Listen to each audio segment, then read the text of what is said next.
Welcome to special నేను రమ మండువా. ఈరోజు లైవ్లో భాగంగా మనం తీసుకోబోతున్న టాపిక్ ఏంటంటే, ఈరోజున పూర్తి స్థాయిలో విజయమ్మ జగన్మోహన్ రెడ్డి షర్మిల మధ్య ఎంటర్ అవుతున్నారా అంటే ఆ దిశగా వైఎస్ఆర్సీపీ నుంచి కొన్ని లీకులు వస్తూ ఉన్నాయి. ఇప్పటిదాకా చేసిన వ్యవహారం అంతా చాలు, ఇక చాలు, పూర్తిగా మీ ఇద్దరి మధ్య విభేదాలకు, మీ ఇద్దరి మధ్య గొడవలకు పుల్ స్టాప్ పెట్టండి అంటూ కూడా ఆమె వాళ్ళిద్దరి మధ్య సయోధ్య కుదిర్చే ప్రయత్నం చేస్తున్నారనే వార్తలు వస్తున్నాయి. అందులో నిజంగానే నిజముంది. ఎందుకంటే ఆ దిశగా అటు షర్మిల ఫ్యామిలీ వైపు నుంచి, ఇటు జగన్మోహన్ రెడ్డి అన్నయ్యల నుంచి కూడా కొన్ని లీకులు అయితే బయటకు వస్తున్నాయి. విజయమ్మ స్వయంగా ఈ ఇష్యూలో ఇన్వాల్వ్ అవడమే కాదు, అటు ఏదైతే తమ ఫ్యామిలీకి అత్యంత సన్నిహితుడైన కేవీపీ రామచంద్రరావుతో పాటు, అటు బ్రదర్ అనిల్ లాంటి వాళ్ళతో పాటు, ఇక డీకే శివకుమార్ లాంటి వాళ్ళని కూడా ఈ ఇష్యూలో ఇన్వాల్వ్ చేస్తున్నారన్న చర్చ కూడా జరుగుతోంది. మొత్తానికైతే ఈ పరిణామాలన్నీ కూడా ఎటువైపు దారితీస్తాయి అనేది మనం పక్కన పెడితే, పూర్తి స్థాయిలో తన కూతురు తన కొడుకు మధ్య వచ్చిన ఒక విభేదాలకు కానీ, ఇన్ని రోజులుగా జరిగిన ఒక ఆధిపత్య పోరుకు కానీ ఎలాగైనా సరే చెక్ పెట్టాలని కూడా విజయమ్మ నిర్ణయం తీసుకున్నారన్న చర్చ అయితే మాత్రం ఉంది. అయితే నిన్న మొన్న కూడా షర్మిల తన ఏదైతే పార్టీ ఓటమి గురించి, తన ఓటమి గురించి మాట్లాడుతూ జగన్మోహన్ రెడ్డి మీద అదే స్థాయిలో ఆమె విమర్శలు కూడా చేశారు. జగన్మోహన్ రెడ్డి గురించి మాట్లాడమంటే ఇక ఆల్రెడీ జనమే సమాధానం చెప్పారు, ఇక జగన్ గురించి నేనేం సమాధానం చెప్తానంటూ కూడా మాట్లాడారు. సో అందుకే వాళ్ళిద్దరి మధ్య కూడా పూర్తిగా సయోధ్య కుదిర్చేందుకు విజయమ్మ సిద్ధమవుతున్నారా అంటే కొన్ని లీక్లు అయితే వస్తున్నాయి. కొంతమంది నిజంగానే వైఎస్ సన్నిహితులైన కొంతమంది నేతలు, సీనియర్ కాంగ్రెస్ నేతలు ఈ ఇష్యూలో ఇన్వాల్వ్ అయి ఉన్నారు. ఆల్రెడీ జగన్మోహన్ రెడ్డి కూడా ఈ ప్రపోజల్ను వాళ్ళ ద్వారా షర్మిలకు పంపించారు అన్న చర్చ జరుగుతోంది. మరి షర్మిల ఎంతవరకు కూడా అంత సానుకూలంగా తన అన్నయ్య ప్రపోజల్కి స్పందించే అవకాశం ఉందన్న అంశం కూడా హాట్ టాపిక్ అవుతోంది. గతంలో మనం చూస్తే నిన్న మొన్న టీడీపీ నేతలు కడప జమ్ములమడుగు ఎమ్మెల్యే ఆదినారాయణ రెడ్డి, మాజీ మంత్రి కూడా ఆయన, అలాంటి వాళ్ళే మాట్లాడుతున్నారు. ఈరోజు విజయమ్మ లాంటి వాళ్ళిద్దరిని ఏకం చేసే ప్రయత్నం చేస్తున్నారని కూడా. సో దాన్ని అంత ఈజీగా కొట్టిపడేలేం. ఈరోజు వైఎస్ఆర్సీపీలో కూడా ఈ చర్చ హాట్ టాపిక్ అవుతుంది. మరి దీని రెప్లికా ఎలా ఉంటుందనేది కూడా ఇంకా చాలా అనేక రకాల మలుపులు కూడా వచ్చే అవకాశం ఉంటుంది ఈ ఓవరాల్ సినారియోలో. అయితే వాటన్నిటికంటే ముందు అసలు ఈ సిచ్యువేషన్ విజయమ్మని ఎందుకు తీసుకొస్తున్నారు ఈరోజు, ఆమె ఎంత సీరియస్గా వాళ్ళిద్దరి మధ్య ఇన్వాల్వ్ అవ్వాలని పరిస్థితి ఏంటి అనేది కూడా చర్చ చాలా సీరియస్గా ఉంది. ఎందుకంటే మొన్న విజయమ్మ ఎన్నికల సమయంలో అంత హీటెడ్ ఎలక్షన్స్ మధ్యలో కూడా ఆమె అమెరికాలోనే ఉన్నారు. తన ఓటు హక్కును కూడా వినియోగించుకోలేదు.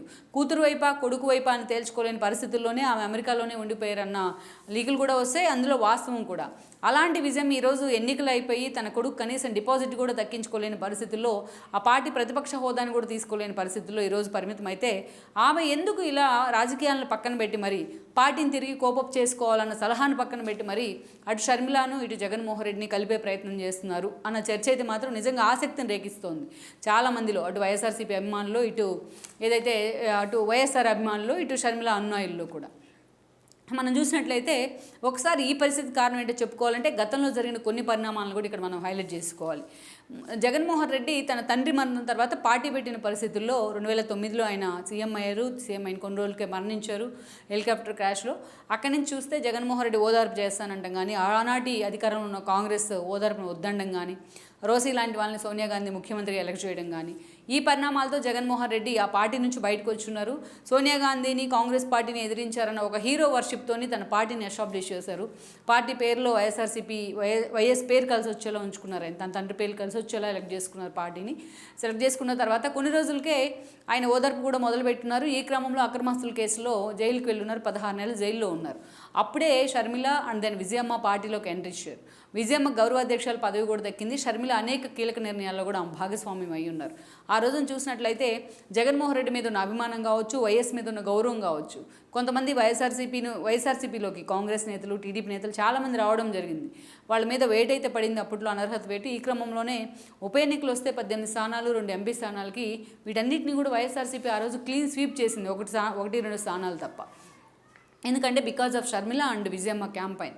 తను జగనన్న వదిలిన బాణాన్ని రాజన్న బిడ్డని అంటూ ఆమె చేసిన ప్రచారం కానీ, విజయమ్మ బైబిల్ పట్టుకుని మరి కన్నీళ్లు పెట్టుకుని తీరు తన కొడుకుని జైలు పాలు చేశారంటూ కూడా ఆమె కన్నీళ్లు పెట్టుకుని తీరుకి ఆ రోజు జనం బ్రహ్మరథం పట్టారు.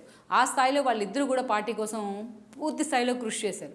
జగన్ జైల్లో ఉన్నప్పుడే షర్మిల తన అన్న సూచన మేరకు పాదయాత్ర కూడా చేస్తున్నారు. ఒక మహిళ ఉండి 3,500 కిలోమీటర్లకు పైగా పాదయాత్ర చేసిన మహిళగా కూడా రికార్డు సృష్టించారు ఆవిడ.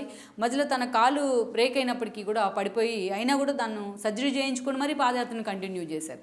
ఈవెన్ జగన్మోహన్ రెడ్డి బయటకు వచ్చిన తర్వాత కూడా సమైక్యయాత్ర చేస్తున్నారు. 2014 ప్రచారంలో ఆమె కీలక భాగస్వామ్యం అయ్యారు. పార్టీ ఓడిపోయినప్పటికీ జగన్మోహన్ రెడ్డి పాదయాత్ర రూపంలో జనంలో ఉంటే పార్టీ కీలక నిర్ణయాల్లో, పర్యటనలో విజయమ్మ, షర్మిల భాగస్వామి అయ్యారు. ఇక అప్పుడు 2014 నుంచి 19 వరకు జగన్మోహన్ రెడ్డి ఏ రూపంలో అయితే జనంలో ఉన్నారో పాదయాత్ర రూపంలో, అంతకంటే ఎక్కువగా వీళ్ళు పార్టీతోని ఒక క్లోజ్ అసోసియేషన్ అయితే మెయింటైన్ చేస్తూ వచ్చారు.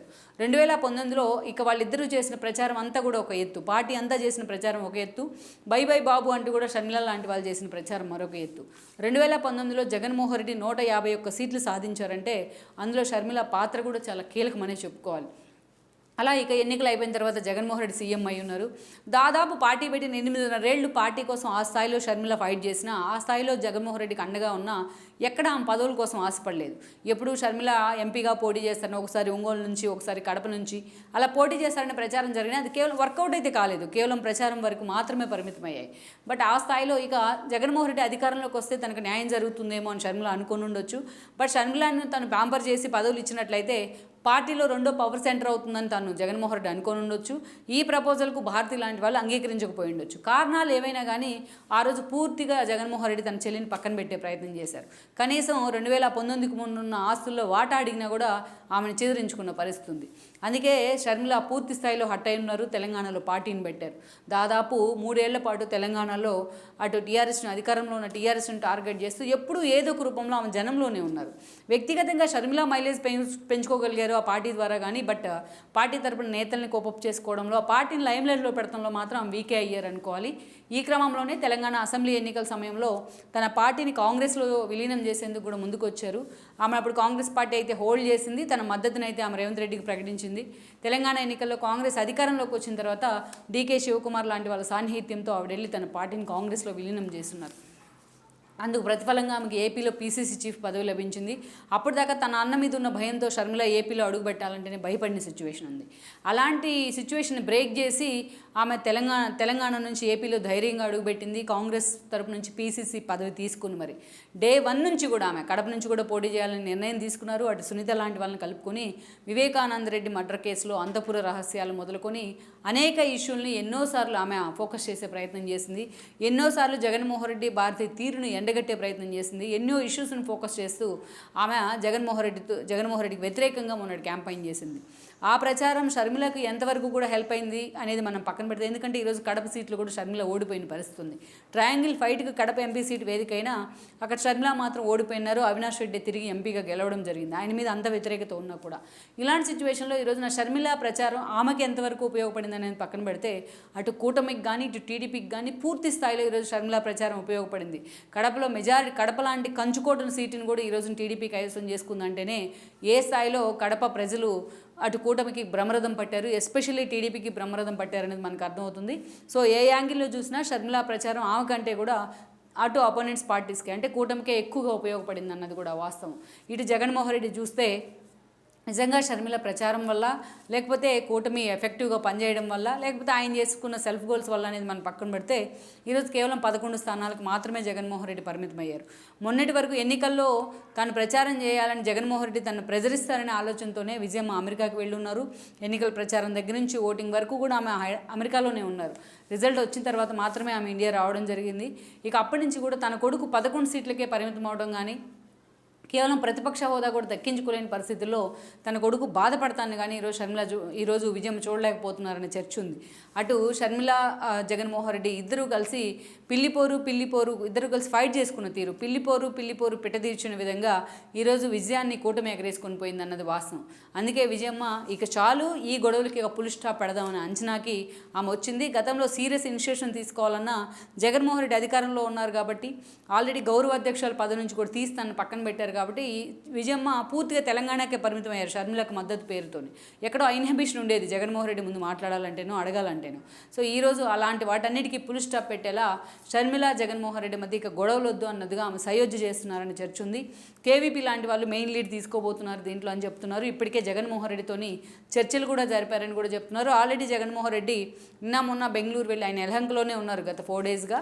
ఆల్రెడీ డీకే శివకుమార్ లాంటి వాళ్ళతో కూడా ఈ విషయం తీసుగా భేటీ అయ్యారని కూడా అంటున్నారు. షర్మిల కూడా సూత్రప్రాయంగా ఈ భేటీకి అంగీకరించున్నారు. షర్మిల కూడా ఇక ముందు జగన్మోహన్ రెడ్డి మీద ఎక్కడ విమర్శలు చేయకుండా ఒక సానుకూల దృక్పథంతో ఎవరి పార్టీ వాళ్ళదే అన్నట్టు వెళ్ళేలాగా కూడా ఆమె ప్రయత్నం చేస్తున్నారని కూడా అంటున్నారు. అయితే ఇక్కడే కొన్ని కండిషన్స్ అయితే ఉన్నాయి షర్మిల వైపు నుంచి.